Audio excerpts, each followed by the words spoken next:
বীজপুরের নয়নের মণি এবং উন্নয়নের কাণ্ডারি সুবোধ অধিকারী ফের বীজপুর বিধানসভার প্রার্থী হয়েছেন।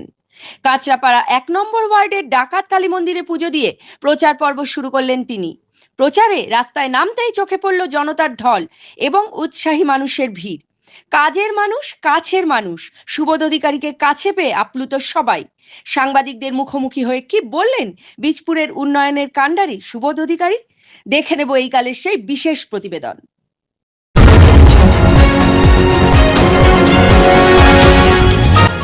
আপনারা দেখছেন এইকাল.in, সঙ্গে থাকুন, ভরসা রাখুন।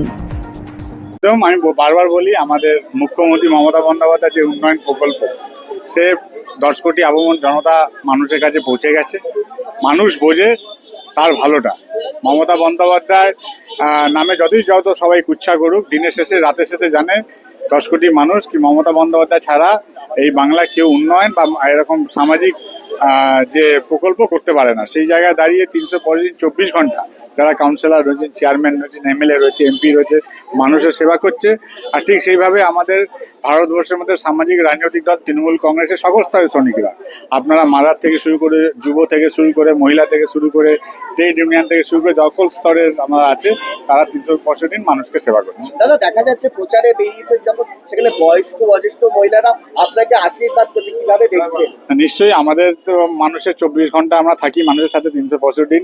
সাথে সাথে মমতা বন্দ্যোপাধ্যায়ের যে 100টা প্রকল্প, মানুষের যে উন্নয়ন, মানুষের পাশে যে প্রকল্পগুলো ভীষণভাবে যে সাড়া দিচ্ছে, তারই এটা মানুষের প্রতিফুল্ল মমতা বন্দ্যোপাধ্যায়কে চতুর্থবারের জন্য মুখ্যমন্ত্রী। দাদা, বিজেপি প্রার্থী একাধিক অভিযোগ করছে যে পাড়ায় সমাধানে যে প্রকল্পের টাকাগুলো, ওগুলো দিয়ে হালি শহরের রাস্তা নাকি আবার ভেঙে করা হচ্ছে, যেখানে রাস্তা নেই সেখানে রাস্তাই হচ্ছে না। আমার কথা হচ্ছে, যারা মানুষের পাশে থাকে না তাদের যে এইসব বলার কোনো অধিকার নেই।